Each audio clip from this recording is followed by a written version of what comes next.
Multifactor authentication, MFA, is an authentication method that requires the user to provide two or more verification factors to gain access to a resource such as an application, online account, or a VPN. MFA is a core component of a strong identity and access management (IAM) policy. Rather than just asking for a username and password, MFA requires one or more additional verification factors, which decreases the likelihood of a successful cyber attack. The main benefit of MFA is it will enhance your organization's security by requiring your users to identify themselves by more than a username and password. While important, usernames and passwords are vulnerable to brute force attacks and can be stolen by third parties. Enforcing the use of an MFA factor like a thumbprint or physical hardware key means increased confidence that your organization will stay safe from cyber criminals. MFA works by requiring additional verification information, factors. One of the most common MFA factors that users encounter are one-time passwords, OTP. OTPs are those 4 to 8-digit codes that you often receive via email, SMS, or some sort of mobile app. With OTPs, a new code is generated periodically or each time an authentication request is submitted. The code is generated based upon a seed value that is assigned to the user when they first register and some other factor, which could simply be a counter that is incremented or a time value. Most MFA authentication methodology is based on one of three types of additional information. Things you know, knowledge, such as a password or PIN. Things you have, possession, such as a badge or smartphone. Things you are, inherence, such as a biometric like fingerprints or voice recognition. Examples of multi-factor authentication include using a combination of these elements to authenticate. Knowledge. Answers to personal security questions. Password. OTPs, can be both knowledge and possession. You know the OTP and you have to have something in your possession to get it, like your phone. Possession. OTPs generated by smartphone apps. OTPs sent via text or email. Access badges, USB devices, smart cards, or FOBS or security keys. Software tokens and certificates. Inherence. Fingerprints, facial recognition, voice, retina, or iris scanning or other biometrics. Behavioral analysis. As MFA integrates machine learning and artificial intelligence, AI, authentication methods become more sophisticated, including location-based. Location-based MFA usually looks at a user's IP address and, if possible, their geolocation. This information can be used to simply block a user's access if their location information does not match what is specified on a allow list, or it might be used as an additional form of authentication in addition to other factors such as a password or OTP to confirm that user's identity. Adaptive authentication or risk-based authentication. Another subset of MFA is adaptive authentication, also referred to as risk-based authentication. Adaptive authentication analyzes additional factors by considering context and behavior when authenticating, and often uses these values to assign a level of risk associated with the login attempt. For example, from where is the user when trying to access information? When you are trying to access company information? During your normal hours or during off hours? What kind of device is used? Is it the same one used yesterday? Is the connection via private network or a public network? The risk level is calculated based upon how these questions are answered and can be used to determine whether or not a user will be prompted for an additional authentication factor or whether or not they will even be allowed to log in. Thus, another term used to describe this type of authentication is risk-based authentication. With adaptive authentication in place, a user logging in from a cafe late at night, an activity they do not normally do, might be required to enter a code texted to the user's phone in addition to providing their username and password. Whereas, when they log in from the office every day at 9 a.m., they are simply prompted to provide their username and password. Cybercriminals spend their lives trying to steal your information, and an effective and enforced MFA strategy is your first line of defense against them. An effective data security plan will save your organization time and money in the future. What's the difference between MFA and two-factor authentication, 2FA? MFA is often used interchangeably with two-factor authentication, 2FA. 2FA is basically a subset of MFA since 2FA restricts the number of factors that are required to only 2 factors, while MFA can be 2 or more. With the advent of cloud computing, MFA has become even more necessary. As companies move their systems to the cloud, they can no longer rely upon a user being physically on the same network as a system as a security factor. Additional security needs to be put into place to ensure that those accessing the systems are not bad actors. As users are accessing these systems anytime and from any place, MFA can help ensure that they are who they say they are by prompting for additional authentication factors that are more difficult for hackers to imitate or use brute force methods to crack. Many cloud-based systems provide their own MFA offerings like AWS or Microsoft's Office 365 product. Office 365 by default uses Azure Active Directory, AD, as its authentication system. And there are a few limitations. For example, you only have 4 basic options when it comes to what type of additional authentication factor they can use: Microsoft Authenticator, SMS, Voice, and OAuth token. You also might have to spend more on licensing depending on the types of options you want available and whether or not you want to control exactly which users will need to use MFA. Identity as a Service, IDaaS, solutions like OneLogin offer many more MFA authentication methods when it comes to strong authentication factors, and they integrate more easily with applications outside of the Microsoft ecosystem. Multifactor authentication, MFA, two-factor authentication, or 2FA, is an electronic authentication method in which a user is granted access to a website or application only after successfully presenting 2 or more distinct types of evidence, or factors, to an authentication mechanism.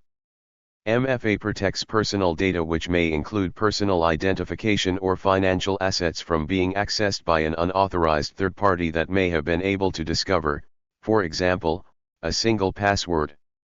Usage of MFA has increased in recent years. Security issues which can cause the bypass of MFA are fatigue attacks, phishing, and SIM swapping. Accounts with MFA enabled are significantly less likely to be compromised. Authentication factors. Authentication takes place when someone tries to log into a computer resource, such as a computer network, device, or application. The resource requires the user to supply the identity by which the user is known to the resource, along with evidence of the authenticity of the user's claim to that identity. Simple authentication requires only one such piece of evidence, factor, typically a password, or occasionally multiple pieces of evidence all of the same type, as with a credit card number and a card verification code, CVC.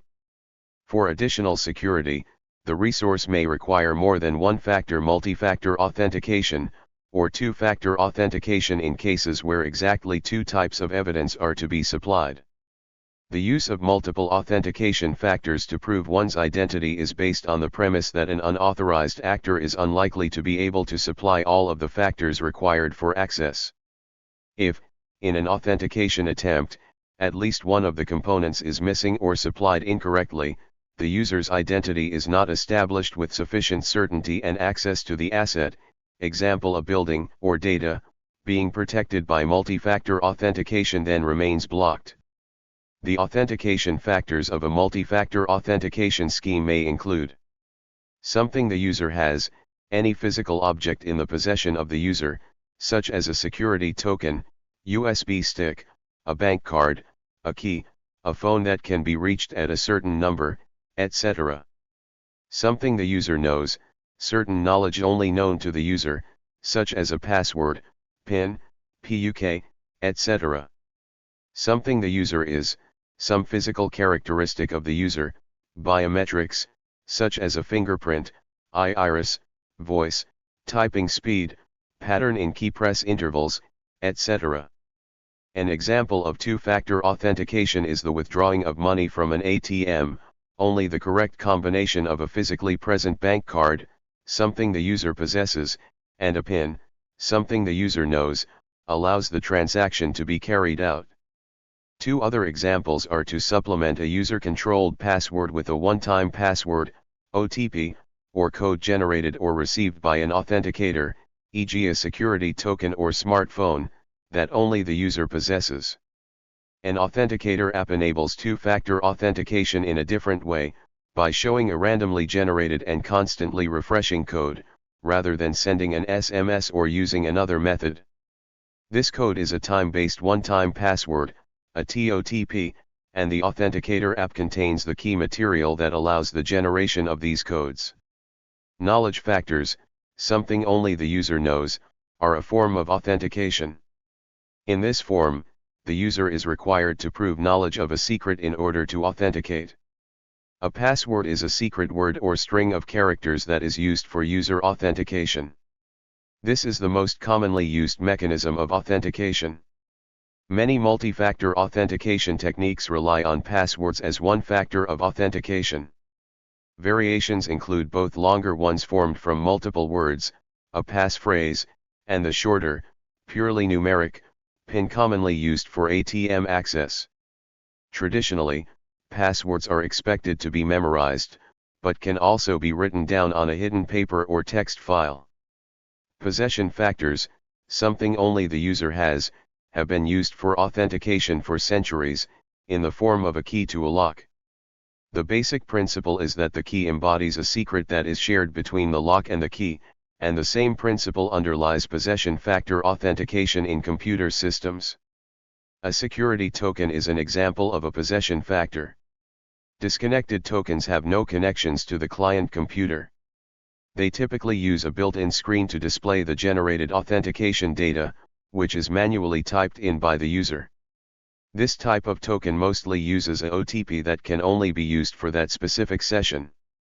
Connected tokens are devices that are physically connected to the computer to be used. Those devices transmit data automatically. There are a number of different types, including USB tokens, smart cards, and wireless tags. Increasingly, FIDO2 capable tokens, supported by the FIDO Alliance and the World Wide Web Consortium, W3C, have become popular with mainstream browser support beginning in 2015. A software token, aka soft token, is a type of two-factor authentication security device that may be used to authorize the use of computer services. Software tokens are stored on a general-purpose electronic device such as a desktop computer, laptop, PDA, or mobile phone and can be duplicated. Contrast hardware tokens, where the credentials are stored on a dedicated hardware device and therefore cannot be duplicated, absent physical invasion of the device. A soft token may not be a device the user interacts with. Typically an X.509v3 certificate is loaded onto the device and stored securely to serve this purpose. Multi-factor authentication can also be applied in physical security systems. These physical security systems are known and commonly referred to as access control. Multi-factor authentication is typically deployed in access control systems through the use, firstly, of a physical possession, such as a fob, keycard, or QR code displayed on a device, which acts as the identification credential, and secondly, a validation of one's identity such as facial biometrics or retinal scan. This form of multi-factor authentication is commonly referred to as facial verification or facial authentication.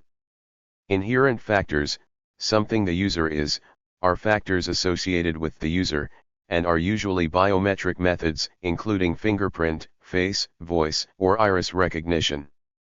Behavioral biometrics such as keystroke dynamics can also be used. Location. Increasingly, a fourth factor is coming into play involving the physical location of the user.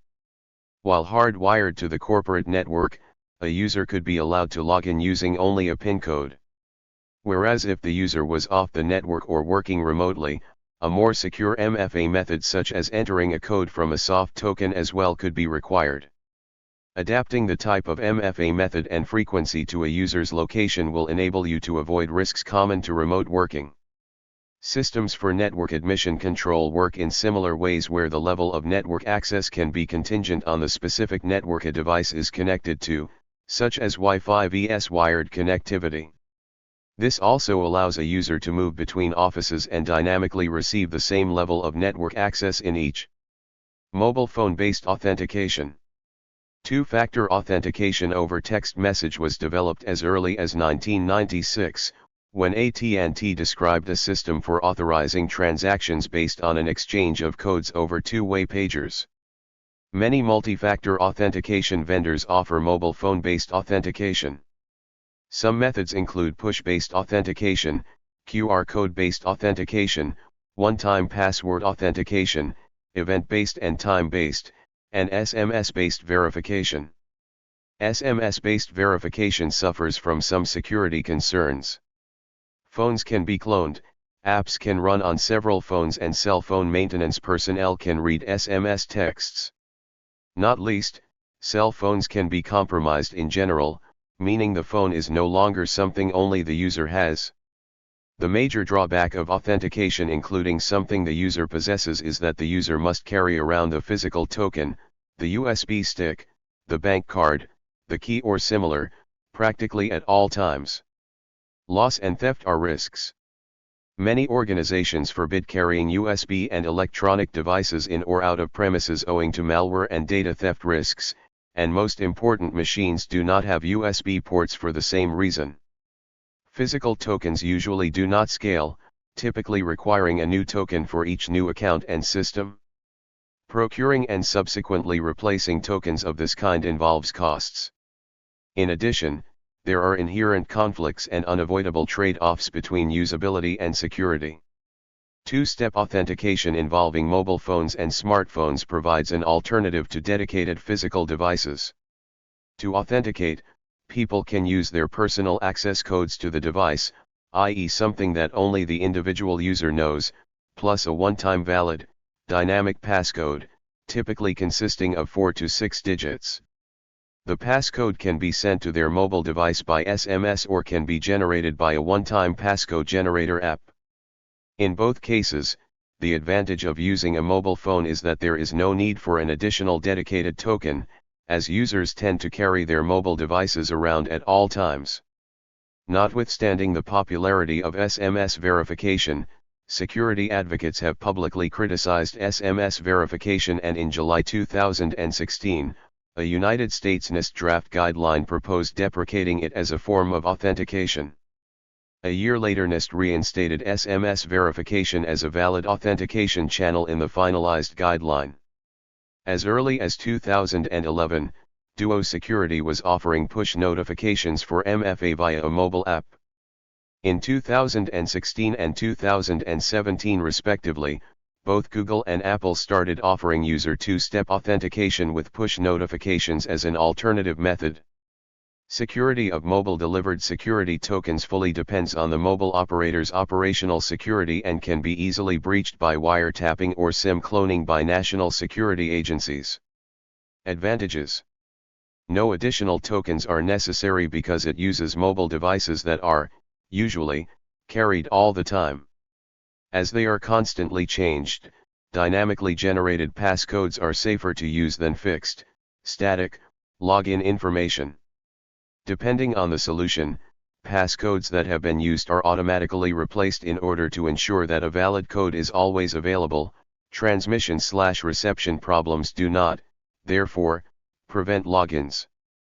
Disadvantages: users may still be susceptible to phishing attacks.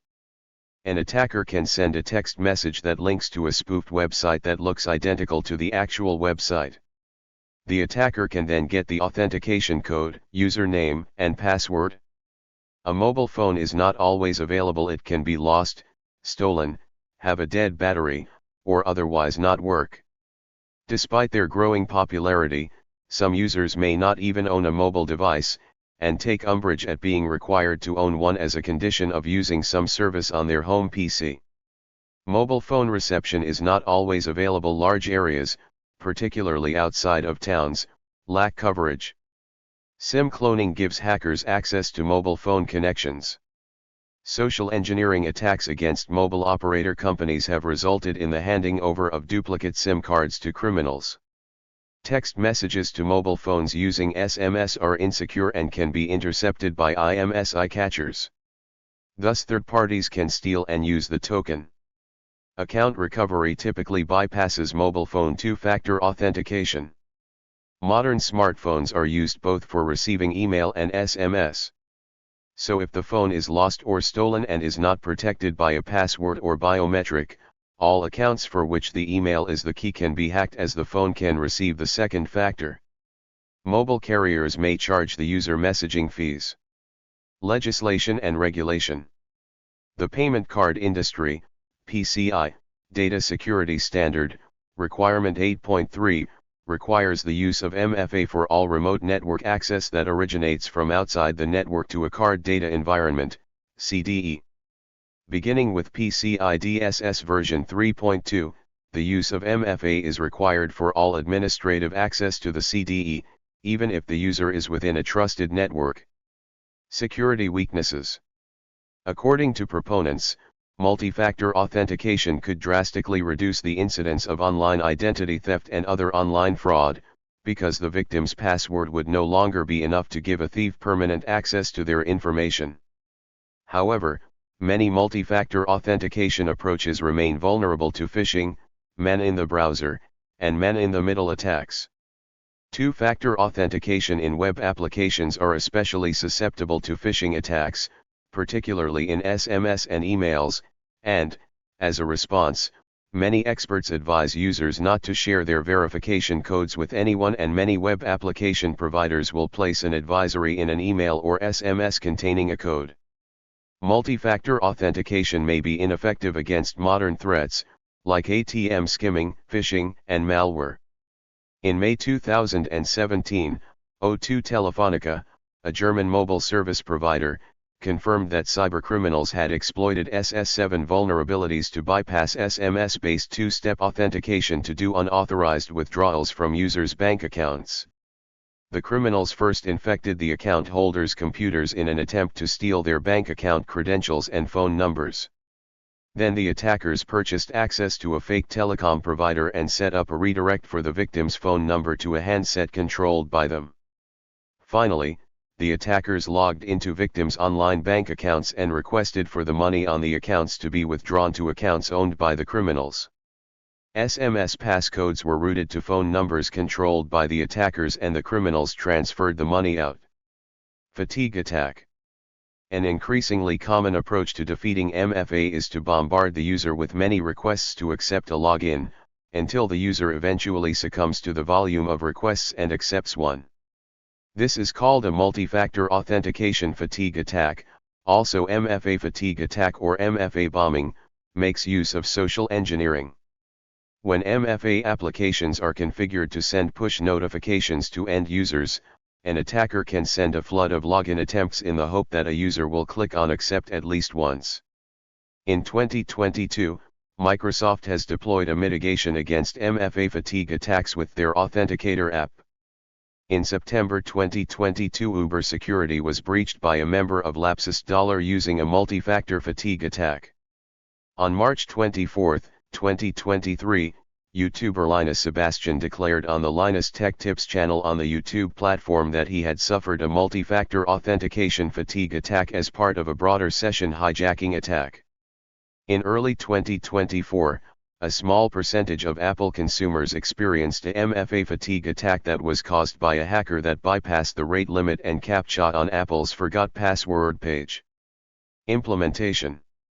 Many multi-factor authentication products require users to deploy client software to make multi-factor authentication systems work. Some vendors have created separate installation packages for network login, web access credentials, and VPN connection credentials. For such products, there may be 4 or 5 different software packages to push down to the client PC in order to make use of the token or smart card. This translates to 4 or 5 packages on which version control has to be performed, and 4 or 5 packages to check for conflicts with business applications. If access can be operated using web pages, it is possible to limit the overheads outlined above to a single application. With other multi-factor authentication technologies such as hardware token products, no software must be installed by end users.